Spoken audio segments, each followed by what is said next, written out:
उज्जैन जिले के नवीन तहसील उन्नैल का सृजन करने का प्रस्ताव पारित हुआ। उसी तरह बालाघाट जिले की नवीन तहसील लामता का प्रस्ताव भी आज पारित हुआ। रायसेन जिले की बमोरी तहसील के सृजन का प्रस्ताव भी आज बैठक में पास हुआ। उसी तरह रायसेन जिले की सुल्तानगंज तहसील के भी सृजन का प्रस्ताव आज पारित हुआ। मंदसौर जिले की नवीन तहसील कायमपुर के सृजन का प्रस्ताव भी आज पारित हुआ।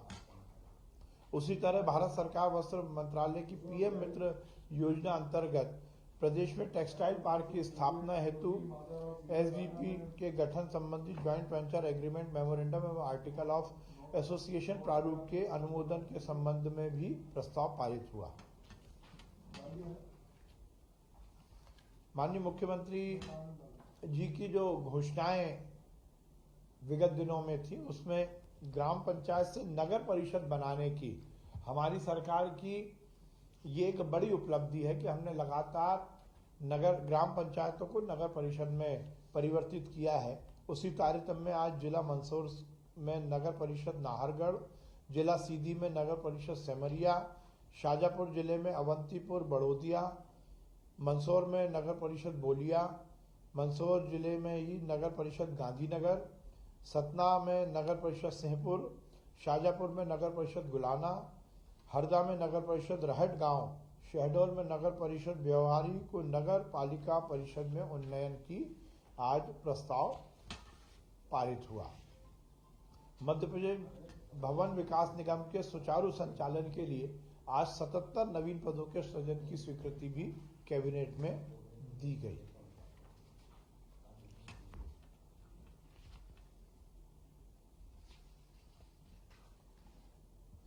भोपाल में हाइब्रिड इम्यूनिटी मॉडल के अंतर्गत कमला पार्क से संत हिरदाराम नगर तक 8 लेन एलिवेटेड कॉरिडोर की स्वीकृति भी कैबिनेट की बैठक में दी गई।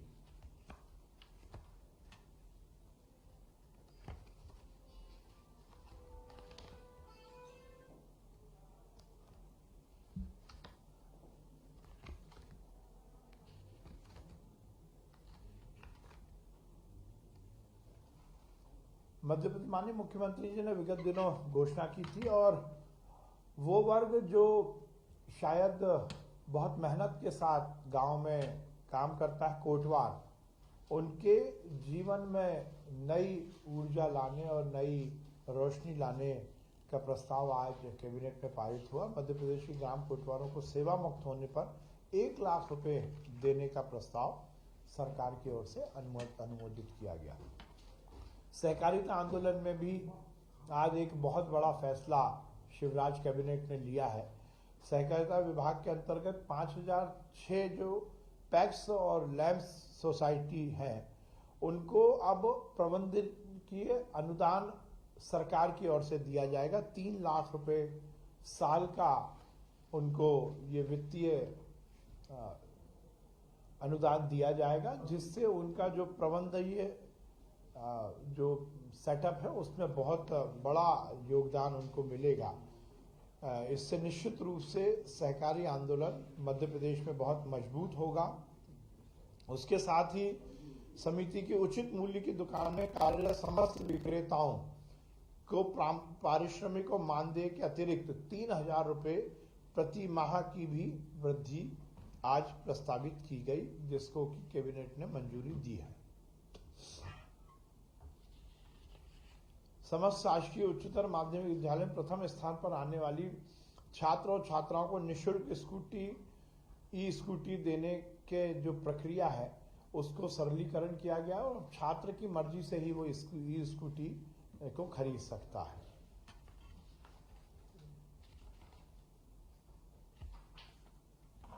आज विभिन्न सीएम राइज स्कूल के प्रस्ताव पारित किए गए और उनकी सुविधाओं के उन्नयन के भी प्रस्ताव कैबिनेट की बैठक में पारित किए गए।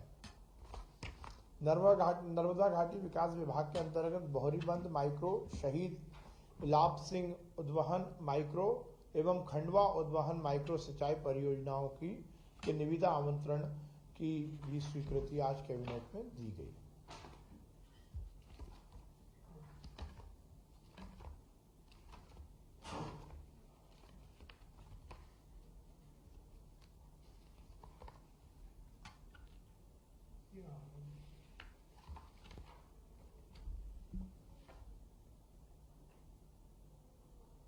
आज आहार अनुदान योजना के अंतर्गत हितग्राहियों को प्रति माह 250 रुपए जो अभी तक मिलते थे उसमें वृद्धि करके 1250 रुपए के स्थान पर प्रति माह 1500 रुपए का प्रस्ताव आज कैबिनेट में पास हुआ।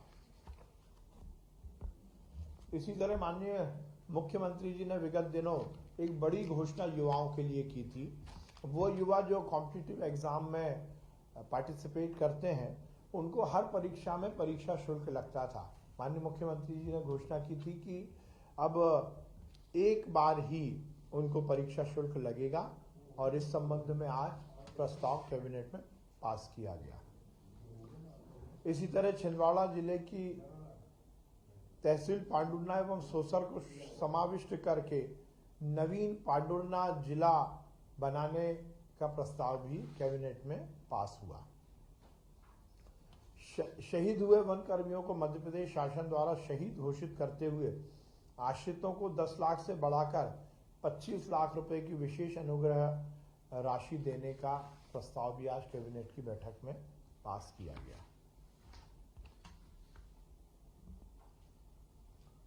इसी तरह आज जनजाति कार्य विभाग के अंतर्गत 95 सीएम राइज विद्यालयों के चयन और स्थान परिवर्तन के संबंध में प्रस्ताव पारित किया गया, जिसके माध्यम से जनजातीय जो क्षेत्र हैं उसमें सीएम राइज स्कूल अच्छे ढंग से संचालित हो सकेंगे।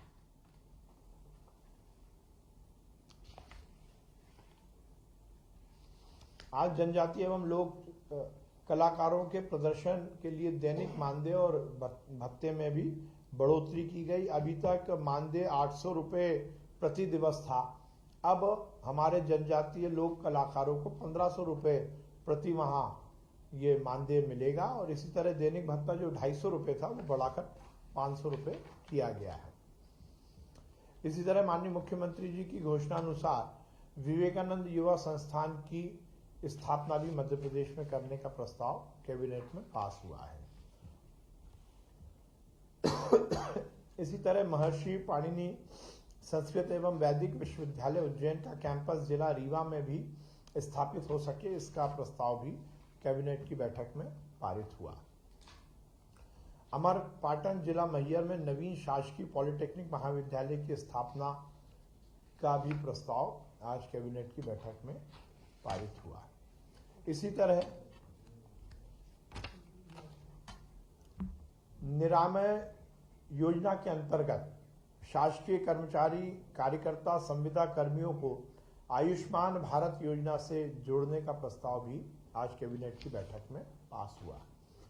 इसी तरह एक बड़ी घोषणा आज हुई है, रायसेन जिले में अब नवीन मेडिकल कॉलेज शुरू होगा। माननीय मुख्यमंत्री जी की ये घोषणा थी और आज रायसेन जिले में नवीन चिकित्सा महाविद्यालय नया मेडिकल कॉलेज स्थापित करने का प्रस्ताव पारित हुआ है। ये रायसेन जिले के लिए एक बहुत बड़ी उपलब्धि है। इसी तरह जो हमारे विभिन्न परीक्षाओं में जो परीक्षण के वन रक्षक हैं उनके मूल वेतन के संबंध में भी प्रस्ताव कैबिनेट की बैठक में पारित हुआ है। और इसी तरह माननीय मुख्यमंत्री जी ने विगत दिनों घोषणा की थी, मेडिकल कॉलेज के हमारे जो शैक्षणिक संवर्ग है उसको जो 7वां वेतनमान है अब वो 2016 से दिया जाएगा। ये एक बड़ा प्रस्ताव भी आज की कैबिनेट की बैठक में पारित हुआ।